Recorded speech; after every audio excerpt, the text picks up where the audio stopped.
Oh, what's going on, everybody? Welcome to episode 633 of FloWrestling Radio Live. I'm your host, Christian Piles, joined, as always, by Ben Funky Askren, Oliver the Bear Stone, and construction worker Stephen Kyle Brackey in the brightest shirt in Flow Sports history. That is a bright one. But shout out UVA, shout out Virginia, Charlottesville, shout out Thomas Jefferson and Steve Garland. That was a lot of shout outs. In that order. Yeah, a lot of shout outs. Man, crazy show today. Just red alert, crazy show. A lot of stuff to talk about. I read the doc, Christian, and you have like 2 topics and then like 77 questions. The questions are so good. Listen. So many questions. It's good. I love questions. They're very good. And they're like FRL topics in themselves. So there's 2 major news items, okay? Uh-oh. News item number 1, which is 100% confirmed and happening, Michael Kemerer is coming back. This is, as we've been kind of like, all the Iowa guys were coming back, and then you didn't hear from Kemer, and you didn't hear from Kemer. The more that went on, and it's the 7th year, you're like, I don't think he's coming back, right? I know Brackey kind of felt that way. It just seemed like that was the writing on the wall. And then yesterday, in a very, very funny video, actually, could you send Tyler the video? I love the production quality of the video. Very funny. Most wrestling people don't do this. There was some humor there. I really liked it. Yes, it was very funny. So I think we could probably play it, can't we? We can definitely play it. Yeah, I just sent it to Tyler. We bought the rights to Tommy Boy, so we can definitely play it. So whenever that's ready, we can show that. But huge news for Iowa is they're going to bring back their full squad now. And that was one of the things that had me a little bit. Well, why don't we play the video and then we can. Yes, play this video. It looks ready to go. All right, here we go. A lot of people go to college for 7 years. I know. They're called doctors. Dr. Kim. Scalpel. Thank you, sir.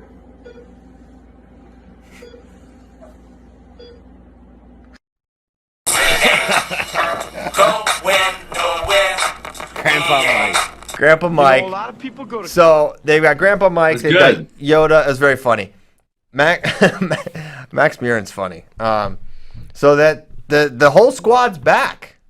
And yes, when we were looking at what's their team going to look like next year, it's not as though they were going to be bad at 174. They were going to have either Nelson or Patrick Kennedy or someone really good in that spot. But now you get a bona fide title contender.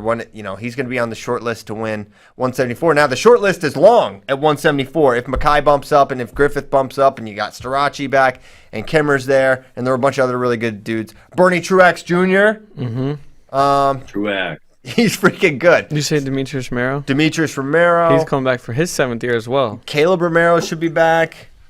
So is next year going to be it's going to be the toughest year in NCAA history, I feel like, because people are in their 7th years, so many of them.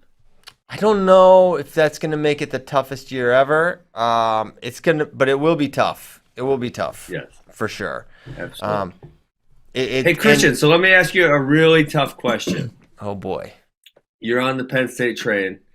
You were on this program singing their graces. And listen, I could see all 4 of their national champs winning next year again, as I said they could this year. I still don't know how they're going to make it the point gap because at this point, I do not believe they have bona fide point getters at 25, 49, 57, or 74. I could even be swayed that Michael Beard is maybe going to score a couple more points, but maybe not. And then also Kirk at heavyweight, he'll probably get in the All-American rounds, but there's still 4 weights where they're not really scoring. Well, okay, so one, I feel like that was a little backhanded dig about what I said about Penn State yesterday. Well, one, so I thought Penn State, maybe they could win next year. But a couple of things happened. One, Kemer back is huge. 2, yes. Bergey's gone, which I know not major points, but I think they're not going to be as good at 157 now. Griffith's not going to likely come now that he would, they have someone at 174. So those couple things. But to counterpoint, I think they're going to get more points at 25 than they did last year. I think Robbie Howard's going to get better. So is he going to be? Can we pause there? Can we freeze there? Yeah. Robbie Hart might get a year better, but you also have Vito coming back. You have Patrick Glory coming back. Like you're going to get people added to this weight who are really good too. Yeah, no question. 149. I think Shane Van Ness is the real deal. I think he's going to be super good right away. Do you disagree with that? Do you think he will? They did not qualify at 149 this year. I believe they will. I believe they'll get All-American points there next year. I did not think Bo Bartlett was, and honestly, it was probably just like the fact that he only wrestled 5 matches type of thing or whatever it was. I think he's better than a non-qualifier. Like, of he course. definitely is. Of course. So, Shane Van Ness, I want to say he had a good win at the last chance, but didn't he get like 10-0 twice? And I know those are good guys, but that's at 143, and we're talking about him All-American at 149, so he's going to have to beat some good guys. Correct? He beat Sean Foss. He beat Sean Foss, which he was like very close to being turned and being 10-0'd in that match, but then came back and won 18-8, I think, and then he pinned Brock Zackrell, and then he was 10-0'd by Evan Henderson, and then 10-0'd by Josh Saunders, who he had actually just beaten like a month ago. Yeah. So, I mean, when you say 10-0 by those two, and Evan Henderson's really good, obviously. Josh Saunders is also good. But like, Evan Henderson just got killed by Mitch McKee, and I know it's freestyle, but yeah, I mean, like, I don't feel super comfortable saying Shane Van Ness or Bo Bartlett is a lock at 149 pounds for All-American. Like, is that within the realm of possibilities? Yeah, absolutely. I think so. Yeah. Okay. I think Kirk Fleet. Is heavyweight going to be tougher next year? I don't know, but I feel like he's going to be a little bit better. He didn't hardly get to train. I don't feel like heavyweight adds anyone in. No, I mean no one on his levels certainly, right? Now, unless Mr. Fast Twitch actually does bump up. Ooh, good point. He should not Him for Fast Twitch would be interesting. Yes, it would. I feel like he could get away from Fast Twitch. I think so. I think he's so enough. big. Yes. At some point, you're just too big to be held down by someone smaller than you. Yes. But that still leaves 57 and 65 without any real big point getters. And that's huge for them, right? Because they scored a couple points at 57, but they scored 0 at 165. And Iowa's probably going to score points at every single weight class. For sure. They did this year, right? Or was there someone? They scored at every. I mean, Nelson won a match, I believe. A match, yeah. He went 1 and 2, so they scored at every weight. No, yeah, Iowa was the favorite.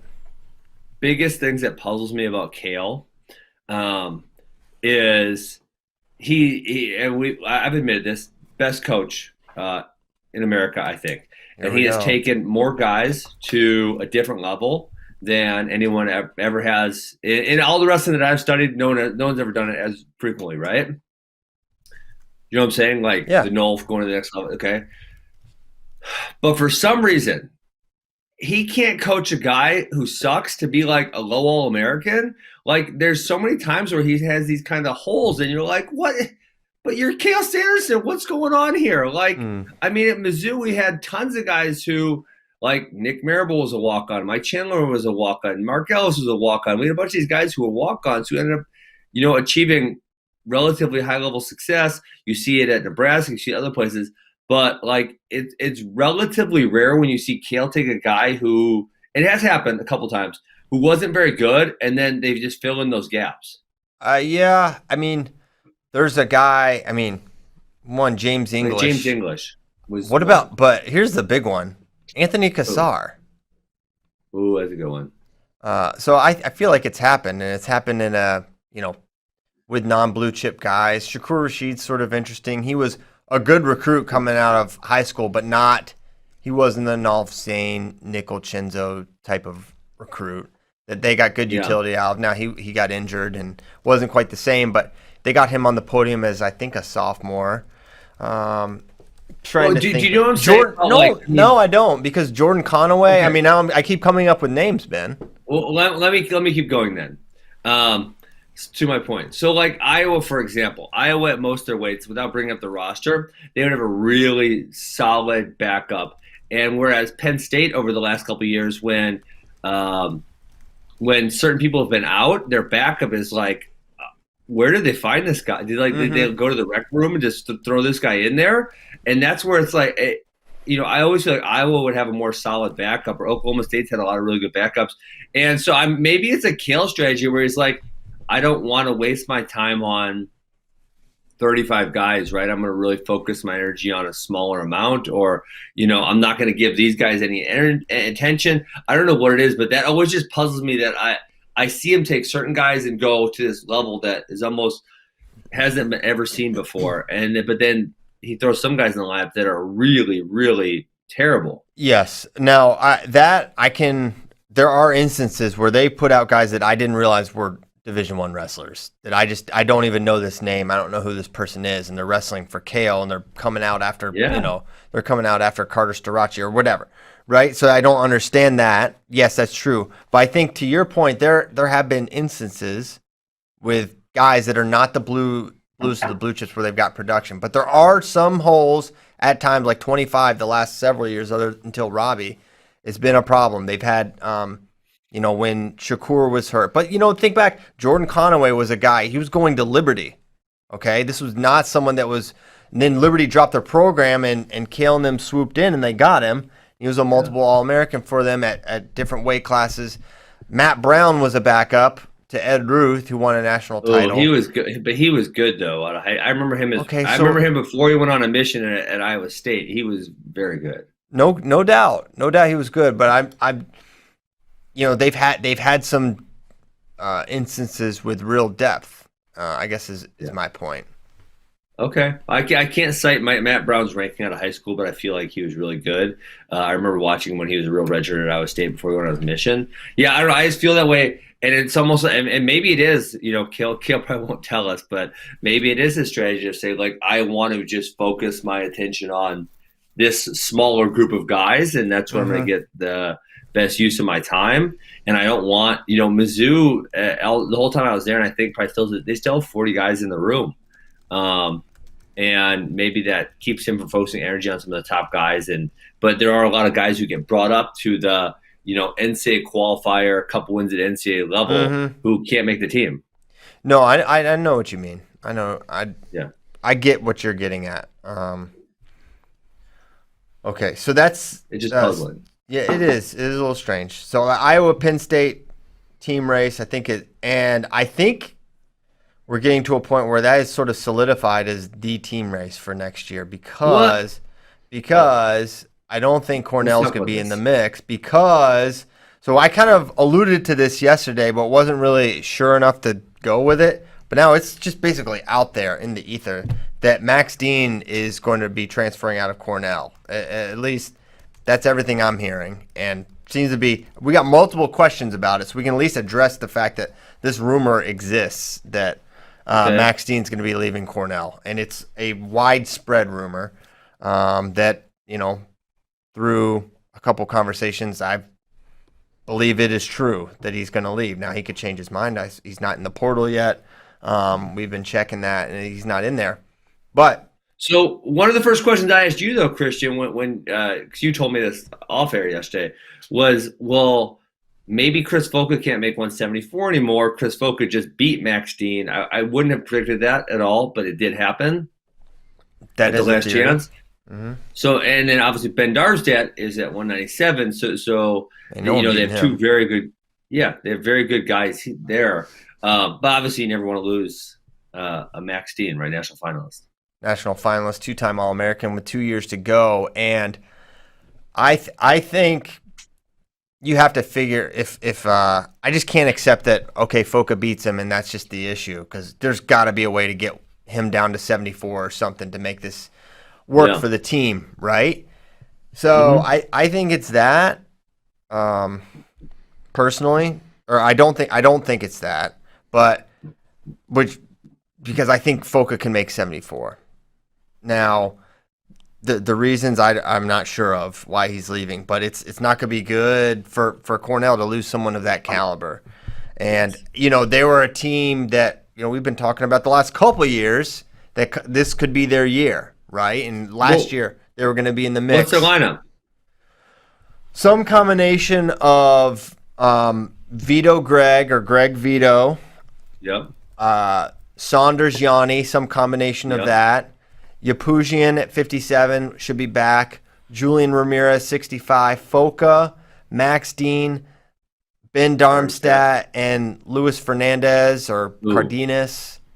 There's a good heavyweight right there. Luis Fernandez is good. Yeah. That's 10. I mean, that's 10. Yes. There's not a name that you didn't see ranked in the top 5 during their high school career. And, some of them are already All-Americans or national champions. So it's a very, very good team that when you lose a potential national champ, which Max Dean is, now, could he beat Aaron Brooks? No, I probably would not predict that, but he's someone that's going to very likely place very high at the NCAA tournament that apparently is leaving, and it's the worst kept secret in wrestling right now. It's absolutely everywhere. Everywhere. So, yeah, I mean, obviously I heard Cornell's chances, and I think they were kind of already behind the 8 ball against those other 2 teams. Now, the other one that is semi-interesting would be Michigan, because the amount of recruits they're getting. I think they got Brookie already, possibly Shane Griffith, possibly Real Woods. I mean, they could fill in a pretty solid lineup, right? Yeah, they will be good, and the word is they're headed back to their home state of Michigan. Now, which school seems to be in question? It sounds like Michigan. Oh, you're talking about the Deans. Mm-hmm. Oh, okay. Yeah, I thought. What if Michigan rolls out Griffith, Dean, and then Brookie? Yeah. Brookie. Yeah. Nice lineup. That would be Mason Paris is pretty good. That would be a very good team. And if Real Woods, have you heard anything about Real? Because I haven't. I have not. Can't you get a little Izzy style intel? Izzy got mad at me. I don't know if he's actually mad at me. He didn't respond to the text. So we did this. Did he leave you on red? Did he leave you on red? I would have to look back. I think he just ignored me. I'm gonna give him shit the next time I see him. My guy and his guy wrestled at this. We did this like scrimmage thing between my group and his group, and in the main event of the thing, there was it went all the way to the last ride out, right? Like in high school, the last one is if you score, you win. If you get written out, you lose. And my guy got to rear standing, and the ref called a stalemate, and the other guy was already warned for stalling. So, so my guy ended up getting away, but the next day or 2 days later, I said, "Izzy, how much you pay that guy to call stalemate there?" Just giving him a hard time. He got mad? I don't know. He just didn't respond to the text. I don't know if he's really mad. I'm giving him a hard time. We just have to assume that it's just hands on sight if you and Izzy see each other, and there's going to be a fight. He's great. I love him. Yeah. Or you have to fight John Jones or Izzy. You have to fight one of them. I'd prefer to fight Izzy. That's an intelligent preference, I believe. People are asking about where's this put Amin in the chat. Well, I'm just assuming with the recruitment of Shane Griffith and potentially Max Dean and the already addition of Brucky. That I'm just assuming that he's gone. Miles Amin is going to graduate and just do his freestyle thing. He's going to wrestle in the Olympics. Why haven't we got an answer from Michigan on that? Have you hit up Coach? Mm-hmm. I don't know. Nothing yet. Because you have 3. Because you got Micic, Massa, and Amin there. All in the I didn't same ask about scenario. Micic. If Micic comes back, that's all time. Yeah, I didn't ask about Micic because I was just looking at guys that qualified for NCAAs. But yeah, he would be another one that could come back if he wants to. But Micic is training at Arizona State, right? Or he certainly was. Maybe he's back. He certainly was. I swear Michigan posted a photo of him kind of like close to conference weekend or something. That's right. Yeah, I think you're right. So he came back. That's sort of strange. I don't think he'll be back. Personally. So we'll see. But I'm assuming that Massa and Amin are moving on. But that hasn't been announced. So until it is, maybe they won't. Maybe they will return. No way to know for sure.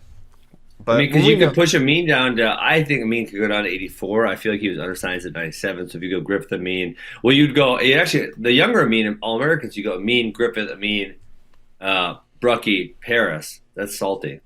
That is a very good team. And, 25. I don't know what they do next year. I mean, Ragusin will be back, obviously. He's very good. And then some combination of Ragusin, Medley, maybe McHenry gets in the mix. Kenesor could come back too. He's another guy that was a senior. Yeah. What about Joey Silva? Is he coming back? He's coming back with a vengeance. So get ready. Prepare it. Get your Hodge ballot ready. But we're only voting for first place because there's no point in voting for any others. Yeah, don't vote for anything else if it doesn't matter. Oh my god! Even if they send it back. Even if they send it back, I send it back. They send it back, I send it back. If the salad's not on the side, I send it back. Okay. While we transition, Ollie, how are the Mets doing? God damn it! Oh my gosh! They're not doing good.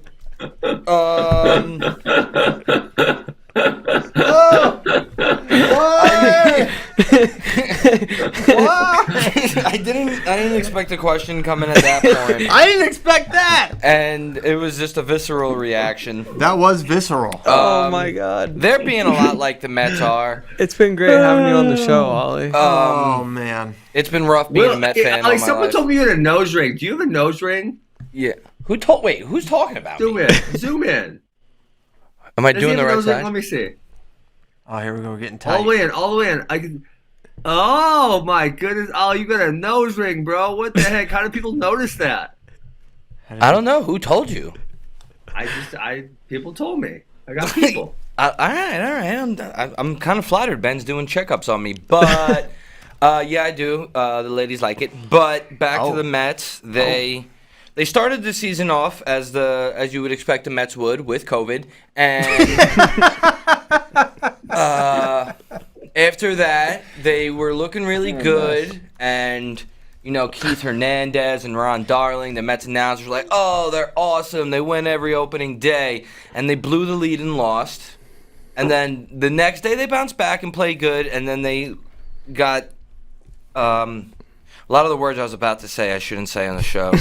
They got beat real bad, for lack of better words, yesterday, and I'm pretty sure It's okay.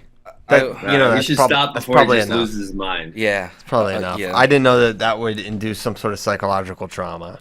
That was not good. All right, so we'll try to check in on the Mets on occasion. But they played today at 12, can I do something?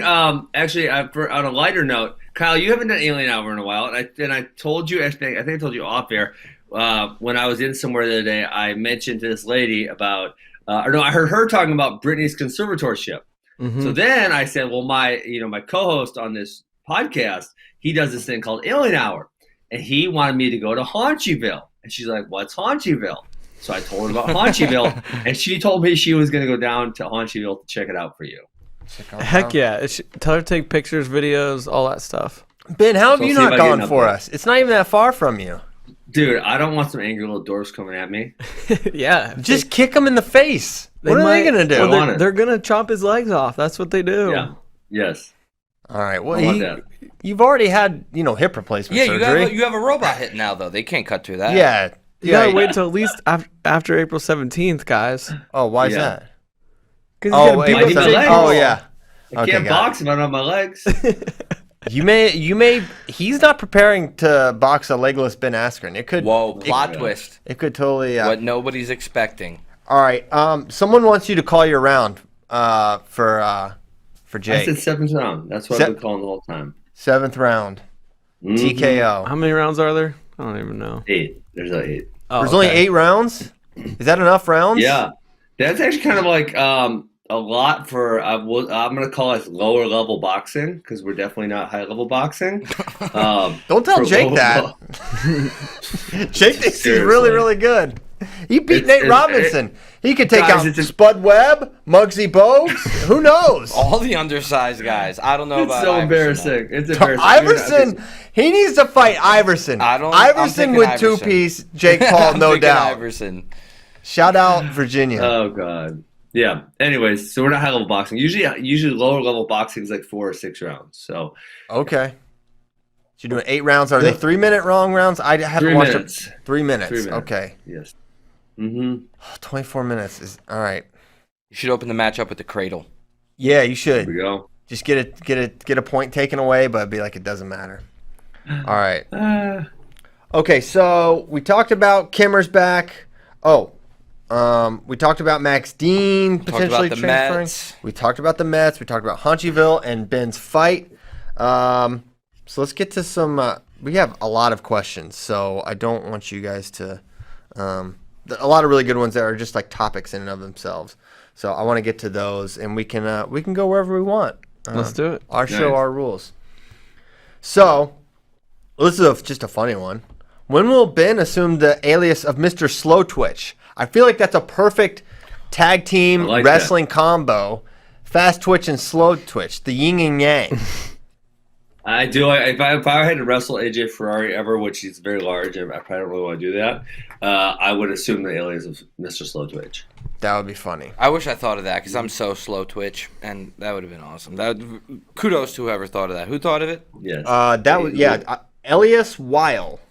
So many of these names, I just wonder if they're real. But I think it's real. I like the name, but it's just like there's a lot of uncommon names in the FRL strata. Next question. Oh, this is an interesting conspiracy about the Max Dean thing. Is Max Dean transferring to get in front of the Ivy League's policies to not allow grad students to compete? Sans the 1-year exception for COVID. So you only get 4 years to do it. You could just do this year and then transfer to avoid that, but So did this year count for them since they didn't actually get to compete? they should count for anybody. But what Well, about I'm saying, Ivies? but as far as the Ivy Leagues are concerned, Oh yeah, I don't know. I don't know. I think once they graduate. I think it's just once they graduate. Okay, so next question. Rashad Berry. I believe Taylor and Dake kept JB off this team. I think he stayed up and wait too long for the Taylor match affecting his descent. That mixed with Dake being Dake. The irony. Thoughts? No, I don't think that had anything to do with it. First of all, no one was more thoughtful throughout the process of his weight and his descent than Jordan Burroughs. That was a huge factor in these matches, in the time frame. He was comfortable with the weight and the time for his descent.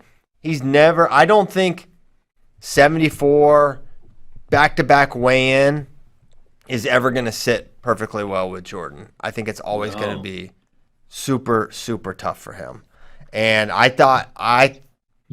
think he just looks different down at that weight. And like Ben says, the words we're not saying is that he changed weight class, but that's really sort of what happens when you go to a 2-hour weigh-in. Not that it was 2 hours for him, but just to make it back-to-back days, that takes something out of you. I think, and when I first read this, I took it as he waited. I took this, what he was implying is that Jordan should have changed weights at some point in his career. They shouldn't have stayed down at 74, which I think is actually a slightly more interesting topic of discussion. I think it is something he now should and probably is considering. He has said in interviews, basically, I'm 74 for good, but circumstances change. That's because he probably never thought he'd ever not make a team, because for 10 straight years he did. Yeah, so one of the ways I think about it is like I remember when I was making 74, and I had to make just day before one time. If I had to make both times, I just wouldn't have been able to wrestle that weight class. It's as simple as that. I wouldn't have been able to make it. But it was kind of like a year-round thing for me. Like I had to stay on a diet. I had to stay really small. I couldn't get big because it was hard to get small again once I got a little bit bigger. And so for Jordan, man, I almost feel like, especially now that he's a little older, and he should just go up to 79, do 2 years there, and not be as miserable, right? Because he's going to have to be roughly 10 pounds smaller body size to make 74 versus 79. It's actually an 11-pound difference. And then, I mean, if you think about, did Dake having to wrestle in the mini tournament with the bye in the semis, did that really hurt him? I mean, he had like 2.5 minutes of mat time, I can't really think that affected him all that much. I don't think it did. I think it was probably perfectly what he almost needed. It's probably just as beneficial. And that was something you brought up, I think, Tuesday. Like, you know, do you just hang out after or do you do some matches? You do some things.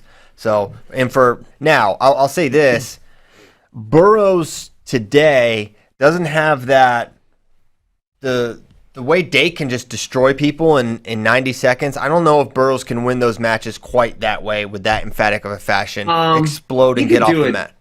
You think he 10-0s Nolf? Yeah, certain, but I don't think Jason Nolf. I think he beats Jason Nolf without issue in 6 minutes. But I would. But then obviously Dake didn't beat Jason. He beat him 5-0 last month or 2 months ago, whenever they wrestled last time, right? True. It just so happened that he had a big bomb and then got gut. He'd also wrestled another match that night, like an hour before that. That was when he wrestled 2 matches. Yeah, he wrestled Chenzo and then Nolf. Well, Dake did also. That's what I'm saying. I'm sorry. Yeah, with Dake. And Dake just had these moods where he's like, I'm going to 10-0 you really quick. Yes. Yeah. He does that. Yeah. And yeah. So I think Jordan could get in and out of 2 matches. I mean, the only guy at this weight class I think that would be really maybe worrisome that could really push him hard in a match is Imar. And you know, who knows if he's going to be around in 2024. He seems to really like coaching, and some guys just want to move on with their lives and do something else. Right. Now, I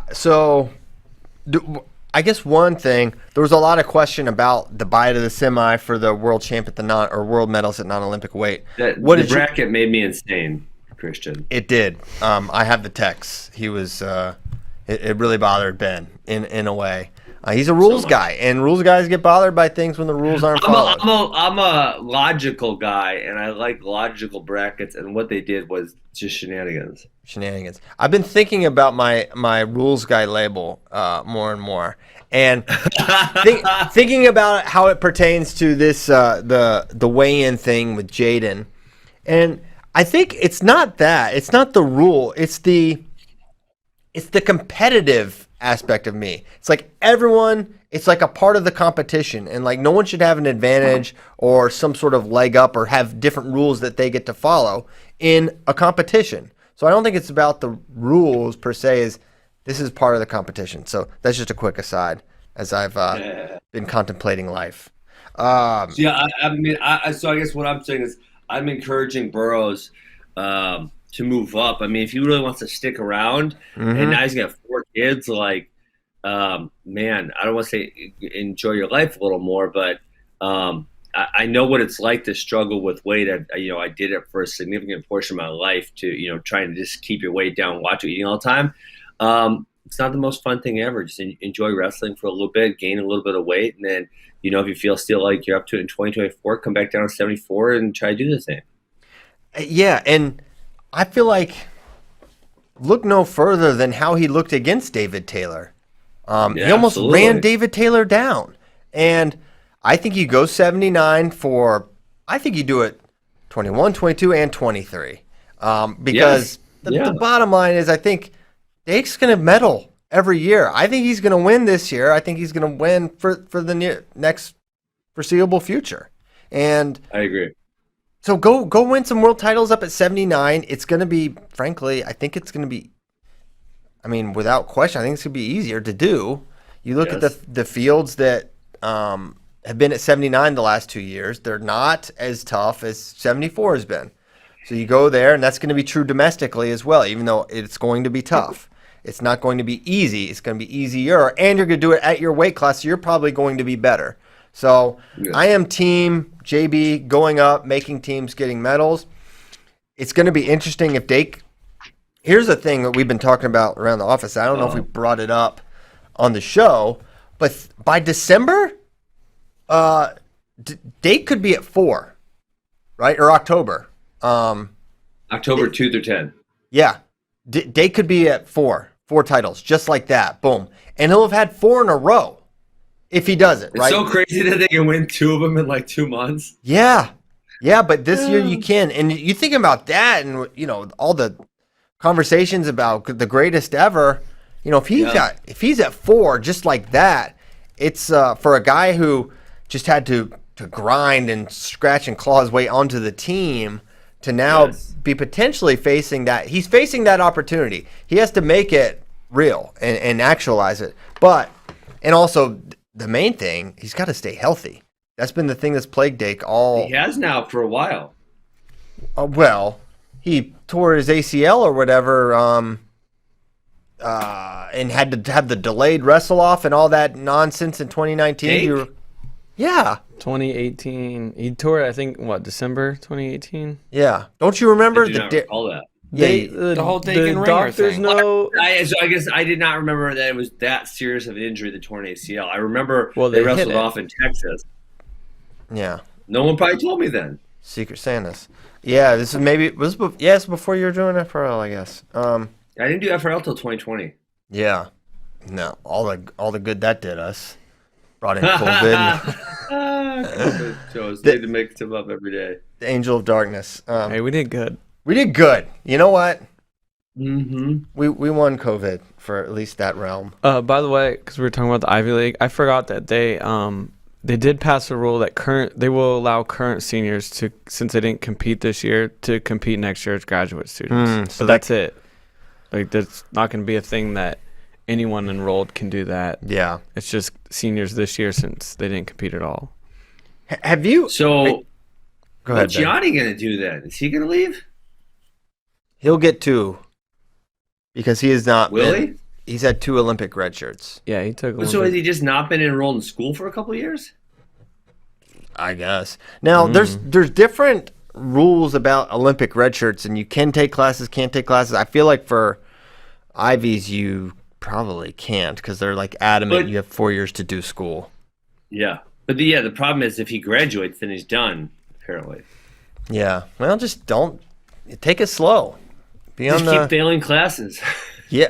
Well, just do enough to stay. Listen, 12 credit hours is technically full time, right? That's probably all you need to do. It's no race to finish college. Ask Kemer, 7th year. And might I say, I feel like that 7 years, well, not that it's over, has gone by kind of quickly. And someone asked, like, what is like the order of his seasons? So he had a redshirt year, competed as a freshman All-American, competed as a sophomore All-American. He had an injury year.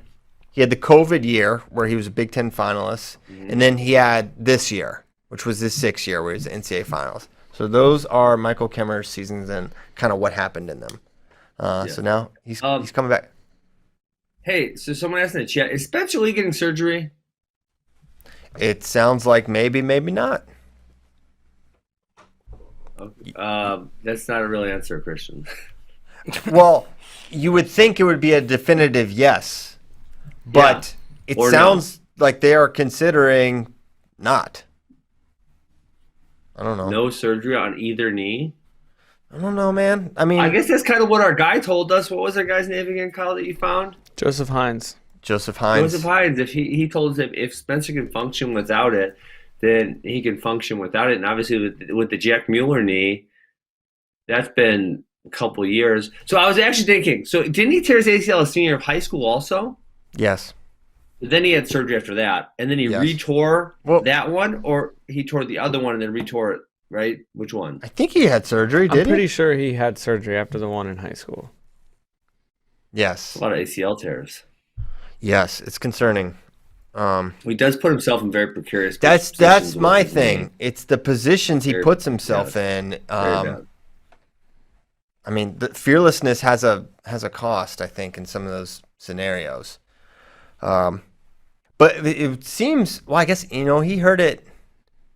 I can't recall if his high school one, if it was, I feel like it was in a match in high school. Was it?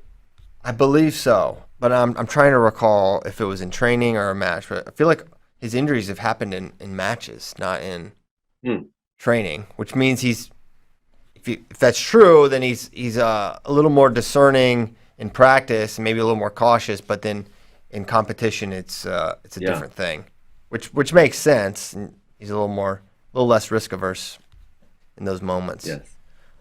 A lot of people don't like the and maybe they're just Penn State fans or Iowa haters, but mad at the guys coming back for 7th years. I don't get it. Anytime someone's older and does that, people get mad. I remember when Ashton did it, people got mad. When he got a 6th year, people were mad at him. It's weird. It's just essentially, yeah. I mean, especially when a guy missed a whole year of competition, didn't wrestle a single match, and had an NCAA championships taken away from him. I have no problem with it. Yeah, I have no problem with them leaving. I get that, but if they're allowed to stay, why not stay? Why not wrestle? Especially when you can be on a team that can win a national title. You're obviously disappointed after you didn't win. I know that was another question. Do you think Kemer stays if he'd won? So I think him losing was a big factor. Yeah, I think him not getting a title was definitely,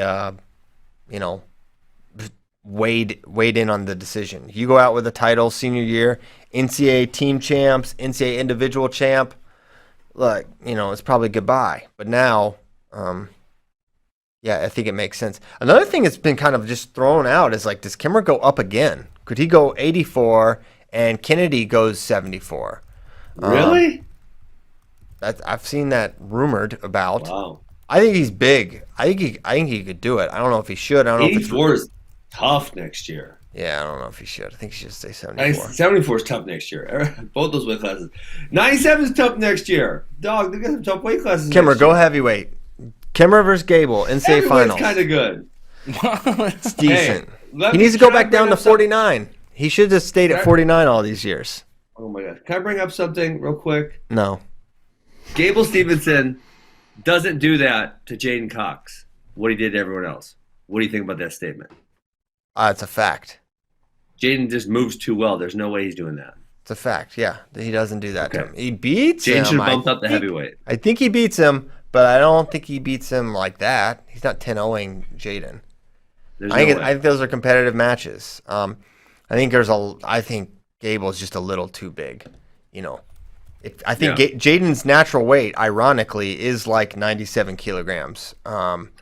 He's been bigger than that before, though. Because when I wrestled with this man, 220, 230. Very, very long time ago. He's 18. He was like 230. He was a big boy. He could do it. He's not as tall as I think people when you stand next to him. He's not like he's a 6'2" hulking guy. He's like not as tall as maybe you'd expect. But yeah, he could get up to 230, no problem. And if he was doing that, then maybe it's a little closer. But Jaden of Thursday, Friday, weighing 215, I don't think he can beat Gable. But if he said, "Hey, I'm going heavyweight for the rest of my career. I'm going to get super big," that's interesting to me. Like, I think he could move up to heavyweight easier than Kyle Snyder could, even though Kyle Snyder was an NCAA champion 3 times at heavyweight and beat Gwiz. I just think I don't know why. I think it's movement versus power, right? Jaden's got great movement. And a lot of times heavyweights struggle with that because not a lot of heavyweights have great movement. Kyle's got great power, but a lot of times heavyweights feel other people's power, so they're more used to it. Right. A reminder, today's FloWrestling Radio Live is presented by Scrap Life. Please visit scraplife.com and enter in code FLOW21 at checkout for a free poster with purchase. Scrap Life. Champion-level gear made for champion-level athletes. Like Kyle Brackey and Oliver Stone. Mm-hmm. Freak athletes. Kyle Brackey frequently reminds us that he is a freak athlete. You should see his dunks. I mean, there's been documentary-style videos made of Kyle Brackey's dunks. Okay. I told you these questions are good. They're really feeding the show. Who takes over at 57 for Penn State? Does Verclearen stay and move up, or is the transfer portal the best option? Jared Verclearen doesn't seem like a guy built for 157 to move up in weight class. I feel like 49 is like the perfect weight. I don't know if he has the style to move up necessarily. What do you think? No, I don't think he'd be a good 57. Yeah. Okay. No. I'm looking through the transfer portal. I was actually doing earlier, and I don't think there's maybe Jaden Abbas or something, but there's not like I would say a difference maker at 157, 149, 157 in the portal that I'm like, that's the guy. There's not, right? No, there's not. Oh, but wait. I got one crazy theory. Uh-oh. This is totally, I just came to my head. Gabe tagged 157. Jesse Delavecchia says he's not coming back. What if Kale talks him into coming back? Just so is he graduated? But I guess he's graduated, but his eligibility left, so he'd be a grad transfer, so he wouldn't even have to get any type of permission whatsoever. All he needs is Kale's permission. You pretty much don't need permission anymore. Yeah. In wrestling, especially. And that's getting ready to be like done away with anyways. Like they're gonna vote here this summer on a one-time transfer, no waivers required, anything like that. I know the ACC just eliminated like the rule that you had to sit if you transferred in conference for a year. So athletes are getting more power. Yeah. So that'd be interesting. I have no. Delavecchia is done. I mean, he's not coming back. Okay. Really? Yeah, I mean I just literally made that up out of thin air. I don't think it's gonna happen, but you know. Well, now you're giving people ideas, though. Give them ideas. Give people ideas. Listen, it's free agency. Do you have a plan? No plan. I mean, yeah, I have lots of plans. 5-year plan, 10-year plan. Okay. Can the 174 bracket next year rival 2008 149, or are we not ready to have that conversation yet? I may never be ready to have that conversation, and I think I will continue to not be ready to have that conversation. But bottom line is, if it has 3 NCAA champions out the gate in it, plus Kemer, etc., it's up there with one of the best weights we've seen. I can't think of many weight classes that had 3 current NCAA champions. Like 2008 149, a lot of them went on to be NCAA champions, but few of them were at that point in time. So 3 coming into the year with the possibility of someone else winning, like Kemer, we're giving it 4 NCAA champions is very, very bonkers. It is, huh? Maybe. I have to look at the list. It's definitely a possibility, though. But you have to also, consider things like, I don't know. It's not just in the NCAA credentials that made 2008 149 really good. Yeah, all those guys had junior. They were all making junior world teams. A couple had junior world medals. Yeah, I mean they were all really, really high level. Yes, I get that. I have to look at the list. I mean, when you say 3 current NCAA champions, that's really impressive, and especially when you don't include Kemer because he hasn't won a title yet, and he's a guy who we think that highly of. But then, I guess I think of someone like a Caleb Romero, and he's not like, we don't think of him similarly to the way we think of, say, Lance Palmer, to stay with the same university. Who was like 8th or 7th in that bracket. Yes. Well, like Michael Abriola, and he's pretty freaking good. Someone like him, Demetrius Romero, Bernie Truex Jr., a lot of good guys. Okay, Yeah, out of Dake and Taylor, which one do you think is least likely to win a gold medal? Out of Dake and Taylor, which one is least likely? Dake, because better competition. That is my answer as well. I think the 74 kilograms is tougher. I've seen Taylor win this weight class with basically this field. This is when we need our guy John Kozak in the mix, whose first day as a full-time Flow Sports employee starts tomorrow, by the way. Ooh. Oh, what? Wait, what? Yeah. How about that? Typical Thursday news dump. Yeah. So no, I'm not waiting until tomorrow. Figure we can say it now. Is he moving to Austin? He is. I'm gonna bully him. Boom, John Kozak. Oh yeah. I don't know. From nearly getting fired by Ben to full-time moving to Austin. Well, listen. No, Ben, I'm on with Ben. Ben knew first, and me and Kozak got a little bit of beef because CP, Kozak, Bray, Mr. Best Friends went on a nice, beautiful dinner, and you know who they didn't invite? Me. Or Bracky or any of the other guys. They think there's so much, Kozak, Bader, new friend. JD. I'm going to have, yeah. See, I'm jealous a little bit, but, All right. I like dinner too. I like family restaurants, Okay. Well, here's the thing. family themed restaurants. It was a recruiting dinner. All right. We need to have the A team on it for families. Okay. Whoa. We had to You have see all the that, man? kids playing together. You see him calling us the B team? You would not have He's come. calling us the B team. I have child.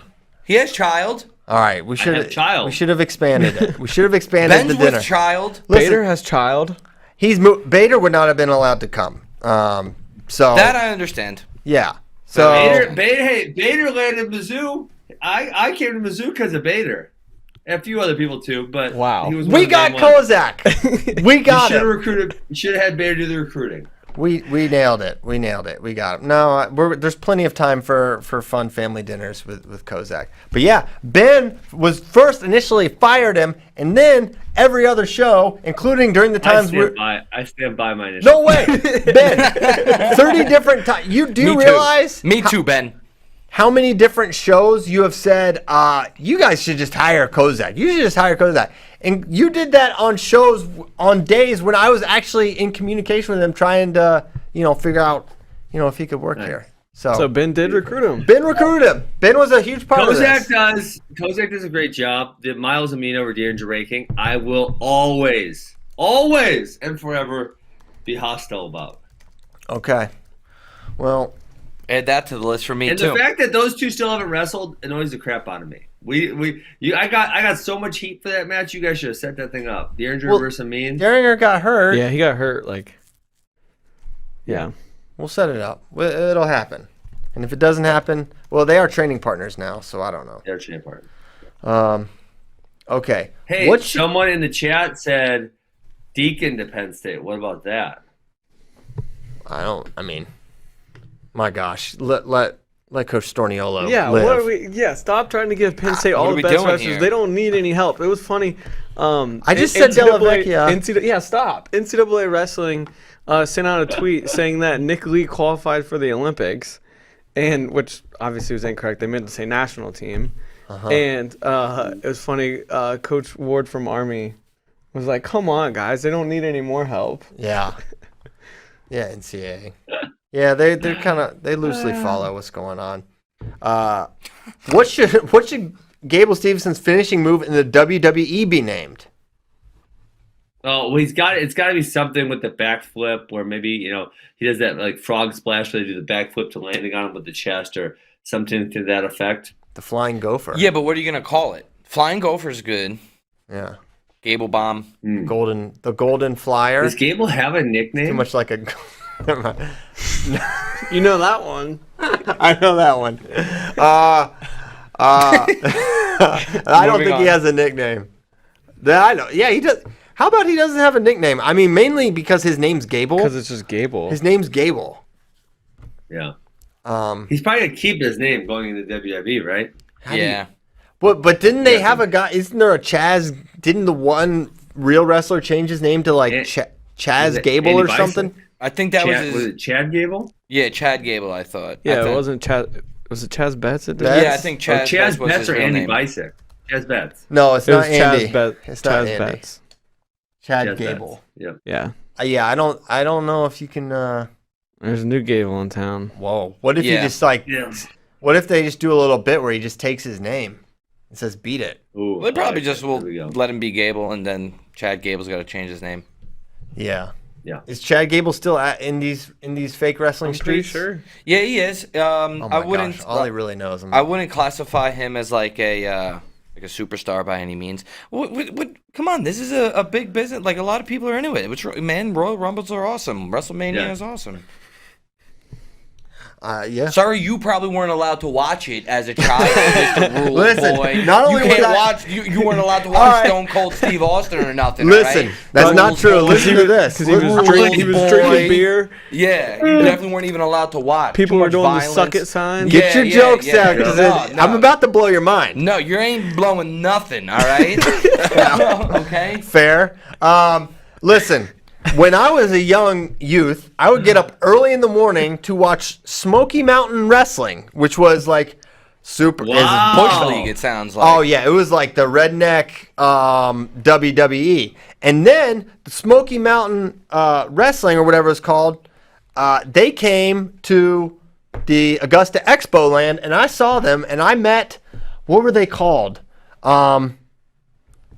Road what were the Warriors. brothers? I Bash remember. Brothers, they were like this. They had one character. No, they were yeah. real. Bushwhackers. They had one guy named the Dirty White Boy, and I was telling my dad, I was like, want to meet Dirty White Boy. he was a bad guy, and I was telling my dad, I was like, hey, there's this one wrestler, and I'm telling him the story about this Dirty White Boy, and my dad goes, I'm the Dirty White Boy. It's really funny. I think it was like the Rock and Roll Express. Look up and see if that was a tag team duo. They were my heroes. Anyway, so I did watch some wrestling. Wow. So then Problematic. what's up with the hate? Canceled. I mean, I was 8, and it was cool then, and now I am, I grew out of it, like the Power Rangers and stuff. Oh know? yeah, Mr. Cool, business suit and suitcase. Suitcase. Yeah. Too much business for any I just childhood grew out fun of memories. it. And I just grew out of it. Hey, great question here from Andrew Escueda. Is Thomas Gilman the first wrestler to ever gas someone from bottom in folk style and freestyle? Terrible question. This is. No, that's facts. Oh, he absolutely did it. And the reason I know he did it is because he said he did it. Mm-hmm. He said it happened. He's the one that said he gassed him from bottom. After I said and was ridiculed on FRL for saying he gassed Lezak from bottom, he says that's exactly what happened. And then he gassed Vito from bottom because he made him work so hard on that lace. He got plumb tuckered out. He scored not another point. He brought it up. He brought it up in the post-match interview. He brought it up after he had to explain to the guy who he was. He said, I came out of nowhere and gassed this guy from bottom. He said, I came from nowhere. No one knew my name. Gilman should go WWE. He should. I think I guess he's a little small, but, Gus Johnson asks, was it just me or did you notice a bigger emphasis on parterre offense this weekend? So, I don't know. I guess the short answer is probably yes. But I think this is just a trend of the increased emphasis in America on parterre offense since the rule changes and cumulative scoring and top wrestling's just become more of a thing and something more emphasized. But I'm curious what Ben thinks about this.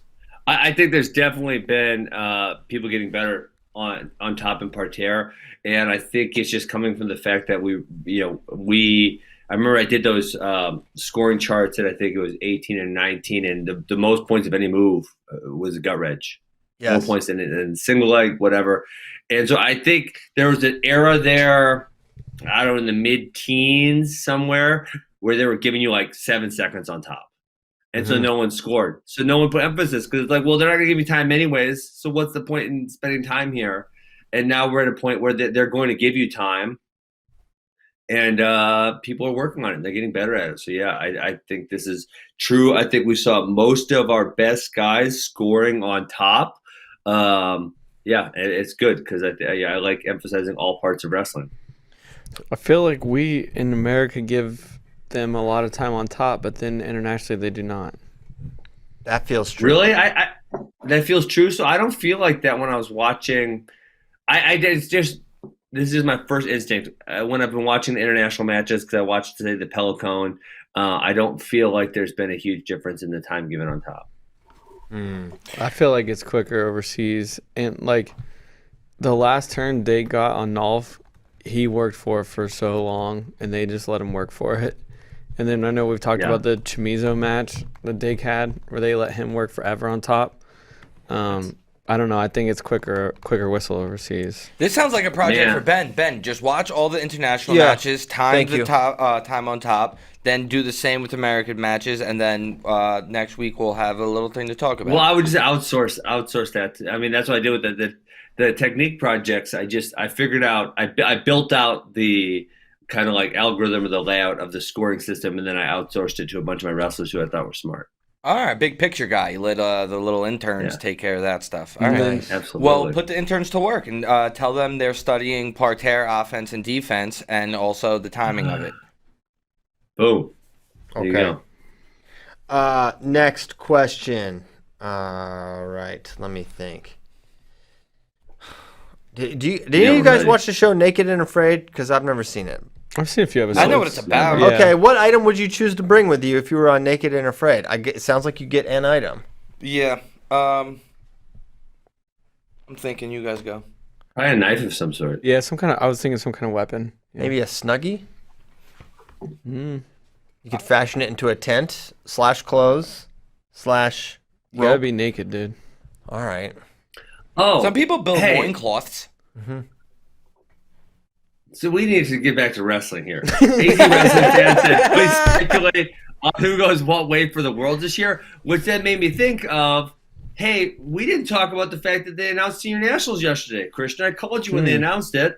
That is now less than a month away. It's 22 days away or something. So, and then, the other question I didn't ask you, because I heard this was going to be UWW juniors and U22, or U23s.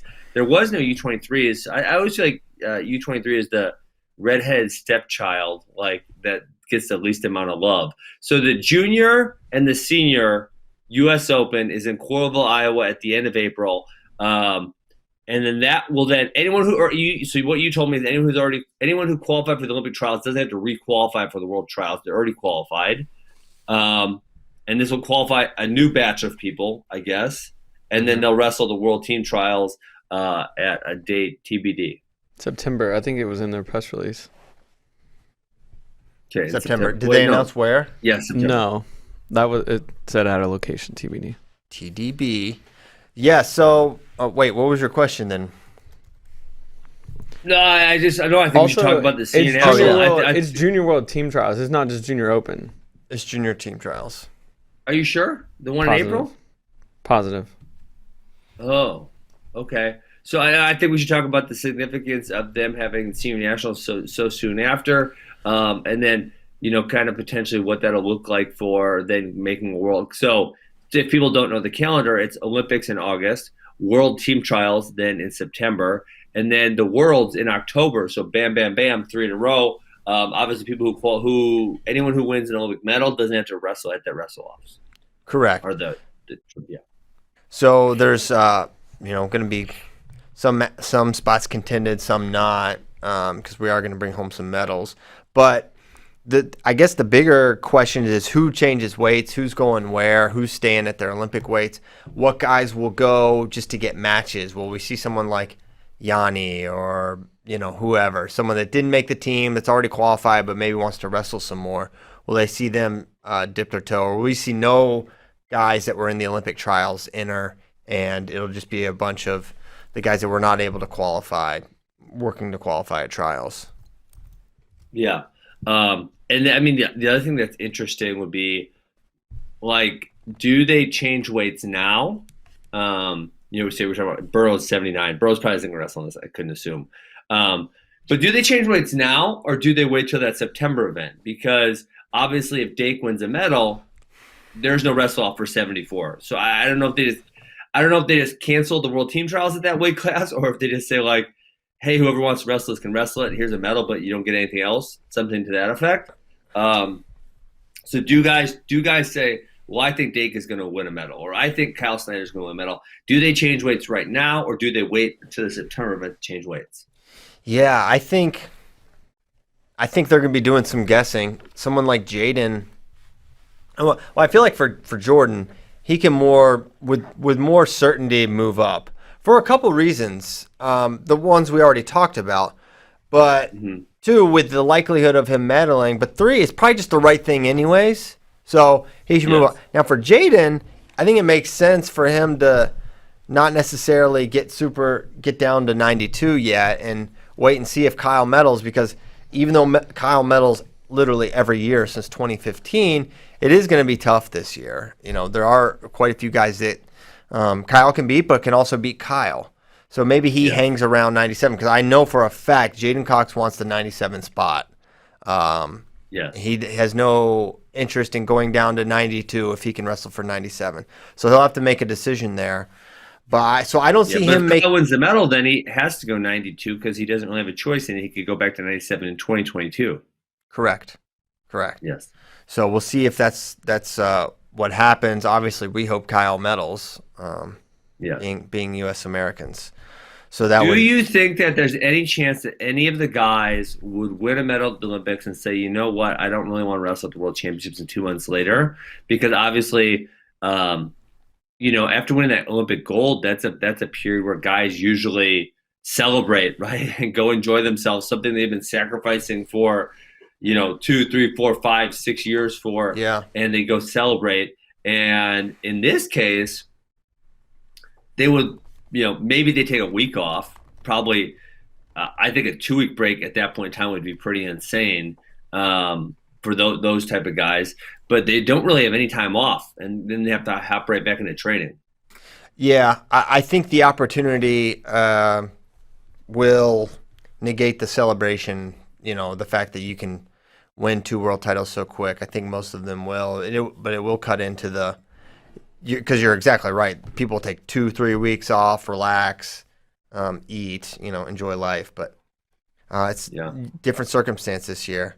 I thought this was a great question that I thought I asked, but maybe I didn't. Why is everyone so down on Kyle Snyder?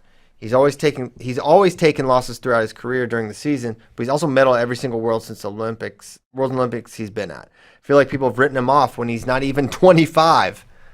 Kind of true. Really? Not that he's written off, but I think the general public was ready to say, it's Jaden's time. It's Jaden's weight. Jaden's our best guy. And it is a little bit of, well, he can't win, so it's Jaden's time. We need Jaden in there. I feel like that was the prevailing, maybe not. Yeah, runaway people haven't seen Jaden versus Sadulayev, so I think there's that curiosity. Yes. Jaden obviously has won 2 in a row in very convincing fashion, so there's that. Also, Kyle has not won the last 2. But overall, my feeling on the whole thing is like Jaden's really good. He's world champion level. He's obviously proved it twice now. Kyle has came up a little bit short. If I say who's going to win, I picked Jaden last week, right? But I think this is like a coin flip. And then we even talked about, I don't know if it was yesterday or Tuesday, we talked about it, is like if it wasn't Kyle at this weight class, if it was someone we didn't think very, very highly of, we'd probably have more of an issue with Jaden not being on the team. For sure. But the fact is, we do think really highly of Kyle. We do think there's a good chance he's going to go to the Olympics and win a medal. So the notion that we think Kyle's over the hill or not that good, that's just not true. All 3 of us on this program said we think Kyle has a very good chance of winning a medal. So that's what when you said like a lot of people think that, I'm like, but do they really? Or do they just think Jaden's that good? I think it's like he's too big. He hasn't gotten better. He lifts a bunch. He's not focused on blah blah blah. But that's just confirmation bias for people. I mean, like people, Kyle loves lifting weights, right? So when he won 3 world titles, they're like, "Oh, I need to lift some weights. That's awesome." And then the second he doesn't win, they're like, "He's lifting too many weights." It's like, what? The guy was doing the same thing when he was winning the world titles, and you didn't have an issue. So if you're gonna don't be disingenuous. If you're gonna have an issue with him lifting the weights, you should have the issue while he was winning the 3 world titles also. Yeah, no, 100%. And to this day, he's the only guy that's beaten Sadulayev. To this day. To the day. So people forget that. And yeah, he lost to Sadulayev. And yes, he lost to Olympic champion Sharifov. And yes, he does take some losses along the way. But at the end of the day, he's been someone you can absolutely count on at the world and Olympic level consistently. So I feel like that too.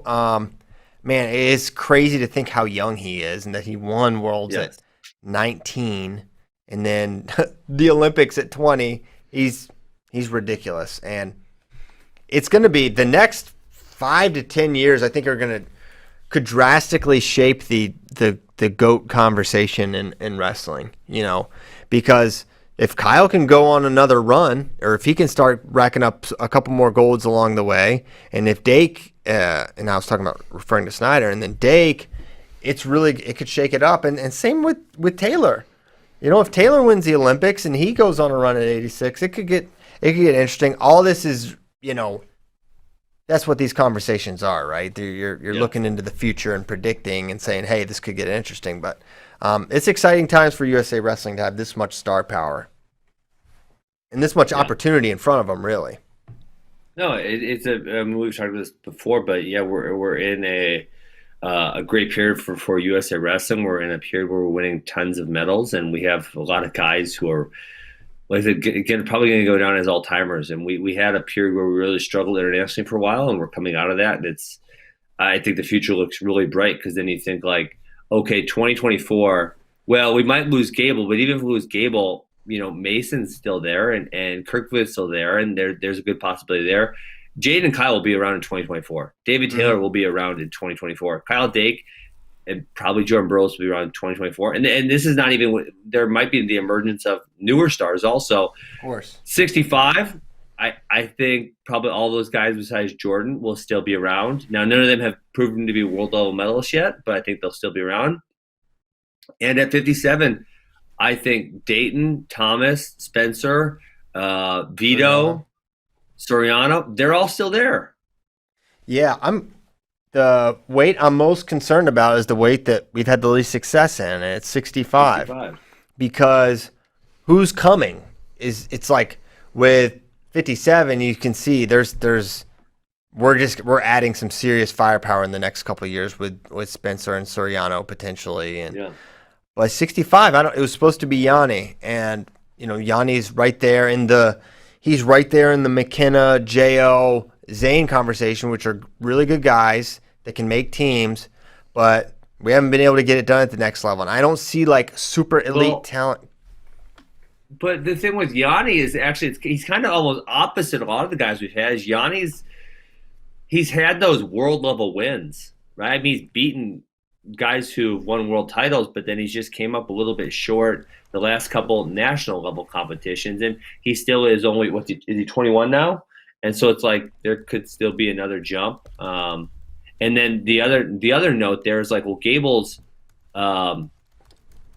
he's 20 years old, so the next guy at 65, he could be a 16 or 17-year-old at this point, and we just don't quite see him coming. True. I'm just Yeah. Normally, one quad out. I feel this could be untrue, but I feel like in 2016 we would have been saying like Yanni is probably one of the guys that we're going to see enter the 2020 conversation at 65. I feel like we would have thought that then. I'd like to go back. How good was he? Was he cadet world champ at that time? He was a cadet world champ at that point. Okay.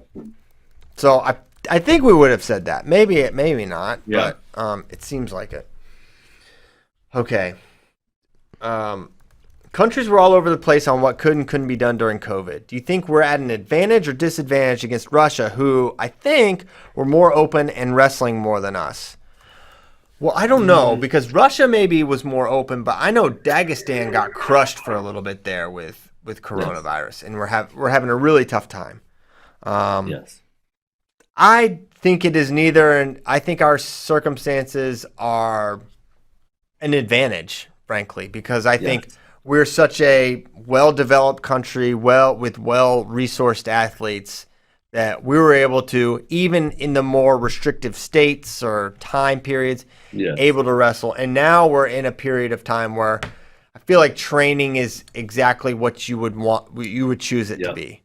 And it's been that way for some months. And it's going to continue to be that way up through August, right? So they have all this time. So I feel like it's no factor for USA. I feel like if anything, it's going to have helped. And the only thing you could point to is so small, which is, okay, we were hurt by COVID because Nick Soriano wasn't able to wrestle, and maybe he was our best guy, and maybe we would have done better at 57. That's like the only real I think I can find where how COVID maybe put us at a somewhat disadvantage. Spencer would have been healthy in 2020. That's true. Big facts. Yeah, so maybe he's the guy. Yeah, but then I think the rest of the team is probably the same or same-ish. Yeah, I would say no difference. I kind of feel your way. Yeah, I think we're going to be good to go.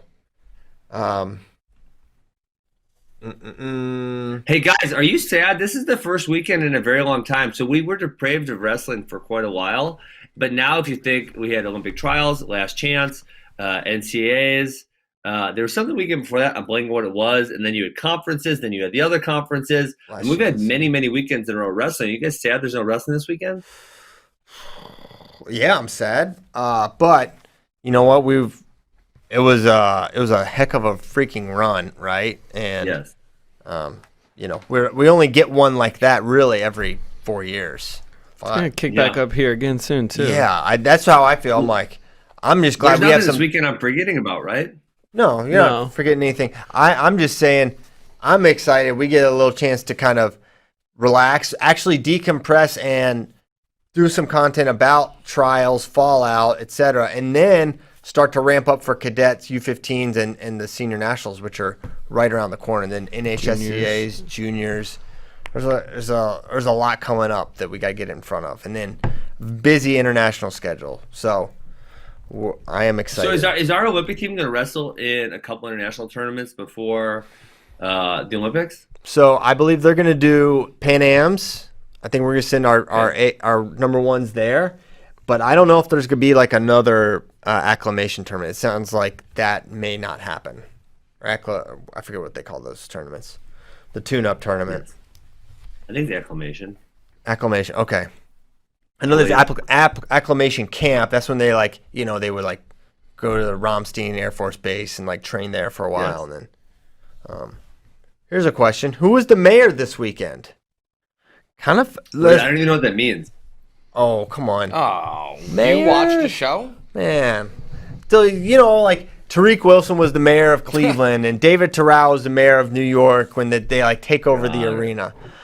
Honestly, the two loudest ovations I can recall were when Jordan walked out the first time. That was super loud. And another one? Fast Twitch. They loved him. Oh, I was going to say, what about when Gable did the backflip? But what about who took over with their performance? We're We're not talking about. backflip.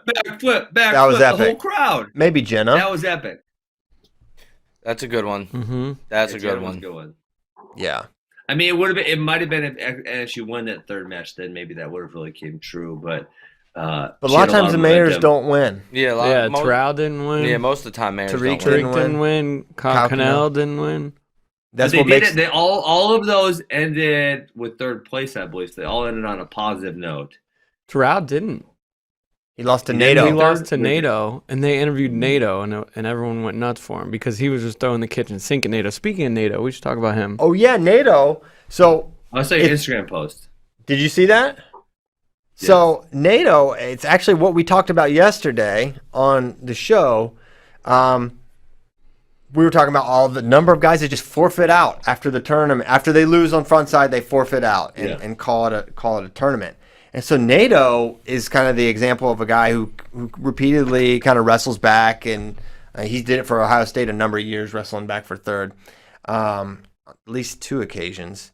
And so he basically called out people for sitting out of or for forfeiting out. And I'll try to find the exact time. And Tyler, if you could pull up the Instagram post, that'd be good. But it's a picture of Nathan Tomasello. Okay, wrestling is a true test of a person's character and heart. How much a person is willing to take and not give in or give up. Most people who haven't wrestled won't understand this concept. It's a battle of the mind. Yes, it sucks making scratch weight the next day after competing in the championship rounds at 57 kilograms, but suck it up, period. We chose to compete, and it's all part of the process of competition. It's ridiculous when a lot of the top guys at one of the greatest tournaments in wrestling, parentheses, the freaking Olympic team trials, pull out after they lose. Bad for the sport. Fans want to see the best go at it. And that's not the entirety of the post. It's long. And he talks about some of the things he had to go through to make it to that point. But I haven't seen many guys come out and say this forfeiting out is not cool. So I thought it was interesting to get that perspective from Tomasello. Yeah, I definitely see his perspective, and obviously he lives it. He doesn't just talk about it. Guys are calling me a damn fence sitter, but I also see the perspective of the guy who doesn't want to kill himself to make weight like you say, a Seth Gross or who else didn't make weight there? I think retirement's okay. If you're like, no, I'm done with the sport, like Molinaro and Dean. It's like, no, I'm retired now. Yeah. That's one thing. But for others, they're definitely not retired. They just didn't want to wrestle back for third. Yeah. So shout out Nate for going where, not many athletes will put it out there. I love it like that. Yeah, I like it. Nato's a beast. Sean Warner, father of ladies man Jacob Warner. Does Kemer's return to the Hawkeyes for his final year change my pick for who wins the team title next year? Yeah, I'm picking Iowa. Wait, is that really Jacob Warner's dad? That's really his dad. Very nice guy. Okay. Probably a ladies man himself in his day. For sure. It gets passed on. Yeah. He did have a Jacob child. was created. You know what I mean? So he at least got one. Yeah. All right. Ollie's usage rate's very high in this show. He I'm going to put the explicit tag on this episode. You're gonna have to. I didn't say anything wrong. You said dropped GD. You dropped a hard GD that no one was A ready for. GD that doesn't even get bleeped out on MTV. Yeah, I it definitely think does. That 100% gets bleeped out on TV. I'll Google it. Yeah, go ahead. Google MTV GD. They say the S word on FX. Yeah. S is fine. The S word's fine. Yeah. S is fine, but GD is no GD good. are not good. GD they don't Um, like. F and GD. Yeah. That's Okay. ridiculous. So hey, great show. That was fun. That was a fun show. We're gonna go. We're gonna call. What are we it. talking about next week? Because we got no events this weekend. I don't know. We should just have. Who can you make mad and then come on here and yell at each other on the show? Because we're coming up on that 1 year anniversary of that, right? Oh, that's of Burroughs and we should Dake just yelling at replay each that. We should just not have a show that day, and we should just replay that show. Yeah, I don't want to do that actually. April 16th. April 16th. Wow, 1 day before. Friday. My fight. Oh my gosh. Are you excited? I don't know when I'm getting to Atlanta next week. I will check. Hopefully, I have good internet. It worked the last time I was in a hotel. But I'm planning on being on the show next week, even though it's fight week. So I'll just have to check the hotel internet when I get there. You're going to be on the show every day?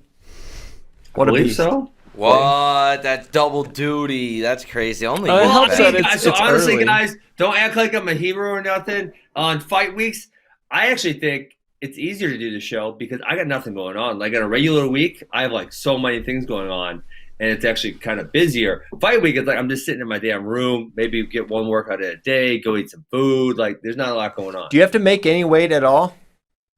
Yeah, it's it's really heavy for me, like 192. So I'm like a couple pounds above that. So Nice. And you know what time weigh-ins no are. big deal. I think in this case they would probably just let me win it whenever the hell I wanted, as long as the show still went on. Triller TV runs a pretty tight ship, I'd have to Not expect. big rules guys on Triller. Not big rules They're not. guys. They're not big rules. I can't wait for this experience to be over, So- and then we can get the full unfiltered Triller TV experience You're from meaning them. like Bieber's going to be there? I'll need my check to cash first. What'd you say? Like, isn't Justin Bieber going to be there? And like Mario Lopez Yeah, and Bieber's Snoop performing. Dogg? Uh-huh. I met Mario you say what Lopez up in to LA. Bieber He for was me? cool. Mario Lopez loves wrestling. His 7-year-old wrestles. I think he's gonna come to a camp this summer up here in Wisconsin. He was so pumped about wrestling. Guys, Yeah. state champ. He's good. No, he loves wrestling and grappling. He was actually on a Flow grappling show once with Gordon Ryan. Yeah.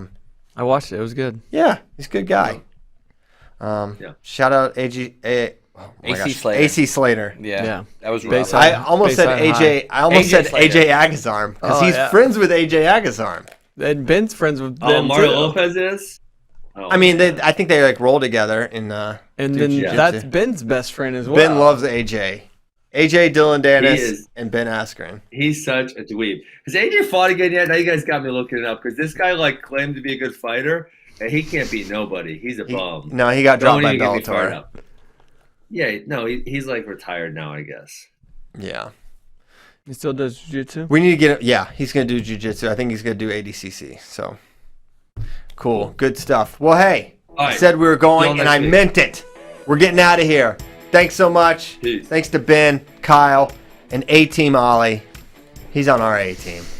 Big smiles. Thanks a lot. Thank you so much for listening. Thanks for all your questions. You just fueled an entire show because you are so honed in on this community and the topics of this sport. Wow. We'll be back Tuesday. Have a great weekend. It's going to be a hot one here in Austin. I got my hoodie on. And he's got a hoodie on. Later.